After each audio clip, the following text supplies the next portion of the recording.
This video is called "The Biggest Mistake Any Aspiring Artist Can Make." Let's check it out. Take their ability and try and bleed it, and I've seen that happen to a lot of people. Strategy and creativity, I think we've jammed them together. So I think two things are kind of coming up as true in this current climate. The first thing is that if you're doing something you love for the love of it, and you're going to continue following that passion long term into the future, now's a pretty good time to be working with that. And the second is, if you're doing something exclusively to find an audience and approaching it from a business angle, making decisions based on optimizing it for certain platforms, for example, not only is your work going to become quite a lot like everybody else's, but you're most likely going to hit a state of burnout pretty quick too. And the kind of incentives that we can fall into really easily today, and I'm talking about myself, I'm kind of warning myself here too, can lead us into playing the kind of computer game of audience building, as opposed to actually going on the more interesting, explorative journey of following that creative energy to do something that's worthwhile. Right? Like if you stick to your guns with taste and you're like, I'm gonna ride this out and just make what I really want and build a community. In this video, I want to look at that problematic relationship between good art and money, and hopefully start a discussion around how we can balance these pressures and building our own self-respect and value models in a way that's going to allow It is a very hard thing to balance, you know, when it comes to monetizing your creativeness and your passion, right? If you're even lucky enough and fortunate enough to even monetize on a platform and have a platform of a big enough audience, right? It's like knowing how to balance it, and he's gonna go into that and talk more. So let's just listen. us to nourish our best creative work and enjoy and be satisfied with our creative practice over time. What I like to think about as a creator is like the 10-year portfolio of my swings. Does that compound into something that like I'm proud of and excited about and motivates me? It takes a long time to build something valuable and meaningful to people. And speaking of those creative pursuits that are in the building stage or development stage, I want to send out a quick shout to the sponsor of this video and long-term friend of the channel and supporter of the work that I do here, and that's Skillshare. One of the things that I want to developing skills recently over time was then partnership here was 1 month free. And yeah, thanks again to Skillshare for sponsoring this video. With all that said, let's jump Good sponsorship right there. into it. It's a job, like, you know, like being a doctor is a job. There's just doctors and they take care of people, you know what I mean? And I think... So this right here who's talking is Earl Sweatshirt, for those who might not know. This is Earl Sweatshirt. This is a early. This is before this dude even had dreads. Like, this is... God. Wait. There's no way this was 9 months ago. There's no way. It wasn't 9 months ago. This is a old, because he has dreads now. And this is babyface Earl Sweatshirt. So this is no way. Music is the same thing, bro. It's we take care of ourselves with it, and so we take care of people with it. So it should be able to support you. It should be able to give you what you need. And I think if you take care of it, you take care of yourself, you take care of the people around you, it'll treat you good. If you try and pimp it, you gonna hoe yourself. And I've seen that happen to a lot of people. People take their ability and try and bleed it. And it just ends up making you, the person that's doing that, look pretty crazy. Now, I'm not a massively organized person, and I have this note document on my computer. Cherish your gifts, cherish your creativity, and treat it well, and it'll treat you well. You know what I'm saying? Don't over fabricate your gift and your creativity for the materialness, especially when it comes to money and things like that, because it'll make you start become something that you once wasn't at all. You know what I'm saying?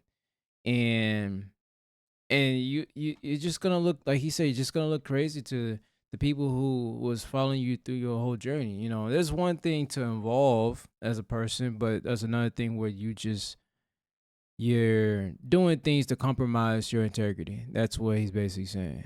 You know, don't compromise your integrity.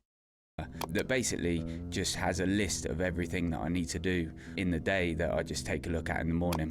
I was looking at it recently and I recognised that the activities that are put on that list have that conflict within them of trying to strike that balance between classically productive things, aka those things that will add to my financial security perhaps, and other forms of measurable success over time, and those activities that are more putting trust in the value of my more explorative, creative practice.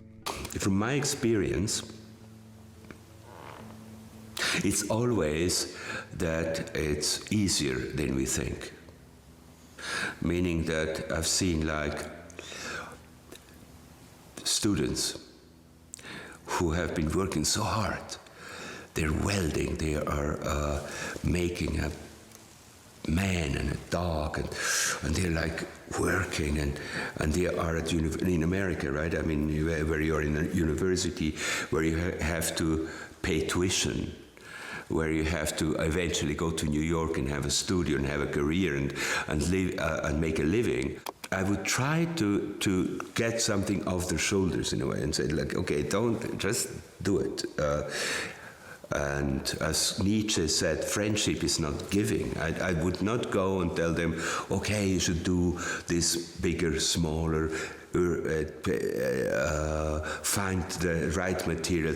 Everyone has to know. I mean, it's not a science. We cannot teach. It's so like, first of all, they have to find out what is their own and that takes time. And I think take your time and not just like immediately try to become successful and that Basically, either comes or doesn't.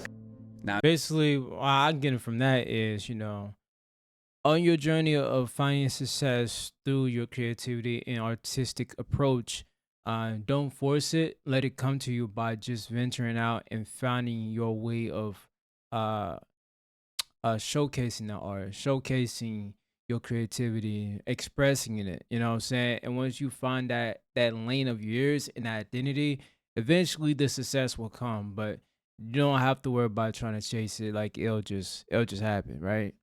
So that's what I got from that. A lot of working artists and creatives that you speak to will actually, contrary to belief, have a pretty structured way that they think about earning money and the importance of money. This is because, in all honesty, usually... And I want to say this. I was literally on a walk today, right? I was literally on a walk, and I was thinking to myself, I was like, yo, Dre, you're already doing it. Like, you're, like, we've been so conditioned to having money, to, like, have to have money, have to make money and stuff like that, or the pressures of society, right? Because our whole life been trained that it's about money and this. And yes, that's somewhat true where it is important so you can be able to take care of yourself and stuff like that. But when it comes to certain areas of careers, like for instance, with me, just using an example because it just, you guys know, I wanted to take this leap of faith of going more full-time into YouTube. And because I'm not seeing this certain amount of income coming in, it would in my mind think that, oh, I'm not full time, when not necessarily. Necessarily, I can go full time by cutting my hours down, work enough to pay my bills, which I'm doing my part-time job at FedEx, and then the rest of the time I have, I just focus on making content, and there you go. I'm full time, right? I'm full time. Yes, I'm not making a crazy amount where I can go full time and not work for nobody anymore and take care of my family. Yes, that's not happening right now, but I am full time. I can make content. I can sit here. I have a little bit more flexibility in my schedule. And that's what something that we have to, as society, has to think about, is that it's not always about that you have to have a bunch of money that you make from your gig, or a bunch of money that you have to make from your hobby, or something that you're passionate about for you to be full time. Like, it's not that. The reason why we want to go full time, the reason why we want to make a lot of money, not even a lot, just sustainable money to be able to go full time in what we're passionate about, is because we want to go full time and do what we're passionate about. What if that's the case? Then take the money out. What is it that you could do to free up that time? And I was like, with the part-time job I got, it's enough to pay my bills and live humbly at home, right? Not go out to eat, not do all this stuff, but live humbly at home, just focusing on creating content. And now I have my time back, and I'm not sitting there chasing money, even if it's working 2 jobs. I'm not chasing that. Now I can just be at home and focus and actually become a full-time YouTuber like I wanted. And so, it just hit me when I went on this walk. It's like, yo, you're actually doing it, Dre. Like, you're actually a full-time YouTuber, and it didn't require you to have the need to make a lot of money to do that. Like, sometimes we overcomplicate things because we were taught to go and chase money just gonna first free our problems, when in actuality, it might be just stop chasing so much money and more so focus on what you really want to do and get rid of those things that are getting you from trying to do it, right? So hope that makes sense. Let's get back to a video. If you're a pretty structured way that they think about earning money and the importance of money. This is because, in all honesty, usually if you're following your explorative creativity or your artistic drive, you're often going to end up in places where this isn't going to be able to support your lifestyle. So you're going to have to find other ways to allow yourself to do that. One of my most creative friends who made, amazing concert visuals and just like the most creative dude I know, left monetizing his creativity and got a job inputting data into spreadsheets so that he could be creative. Because he was like, I can't have my creativity pay my bills. Even as someone who happily pays their taxes and has a good standing of living, there's still stuff that comes up in my mind constantly about how I need to make more money and how I need to optimize my work in order to, hit certain financial goals or get financial security, or, as I say, access these things that are more widely considered as measurable signifiers of success. At $98 million. The hammer is up, sir. I'm selling it on this side of the room. It's Yuki's bid, a fair warning, and selling, thank you, sir, for $98 million. Thank you, Yuki. Congratulations. Thank you very much. LO 300. Says the consumption of the art is about as far as from good creative practice as you can get. All right. So the consumption of art is about as far from good creative practice as you can get. What does he mean by that? I like to try to remain a little reclusive, and not be just and be out there, just to be brought up and to be brought down, like they do to most of them. Yeah, sometimes they can tell on them. Well, they always do. I can't think of one big celebrity type person who they haven't done that yet. They tend on you. Here and there. For me this year, I know that the 2 creative practices that I'm engaging in that give me the most satisfaction and most healing, I guess, would be 2 that I really can't say or rely upon that they will give me any kind of measurable goals of financial security or success in the future. Those being my fiction writing and my songwriting. Again, let me know in the comments if what I'm saying. This is what I had to stop making music and streaming my music on Spotify and Apple, and just stop making music, because I realized for the past 3 to 4 years, as somebody who was trying to make it as quote unquote artist, that I was literally making pennies to cents on the streaming platforms, and I wasn't getting anywhere. And it was a wake-up call for me, because it's like you put hours and time recording, investing, spending money into equipment. I wasn't going to studios. I built my own studio at my own home, and I did all these things, right? And it just made me realize that, like, yo, the time has gone by and I haven't made any tremendous progress, bro. Something has to change. And so I turned back around after I did that thing where I submit my music in a competition for Kyle Beast and stuff like that, um, to be placed on his video for a placement.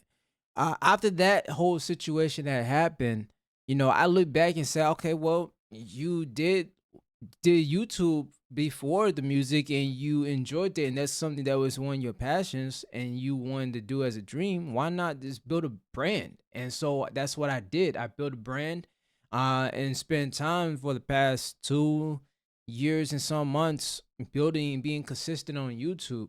And it has definitely created more opportunities for me and got me a little bit farther, way farther than just posting my music on Spotify and Apple. So yeah, I mean, as a creative, you have to find ways to adjust, right? You have to find ways to adjust and find ways to create opportunities that allows you to still, for me, I can still make music and be happy, you know what I'm saying? Because I'm making music for me, I can still share it to people and everything, but it's not my main way of creating source of income. Now, I'm sure if I was more savvy into understanding how to be more independent as an artist when it comes to certain ways of touring and selling merchandise and using the media to grow my Spotify and Apple, it'll be a different story. But I think for my strength was that I was so into YouTube and building a brand and showing up and having messages and talking and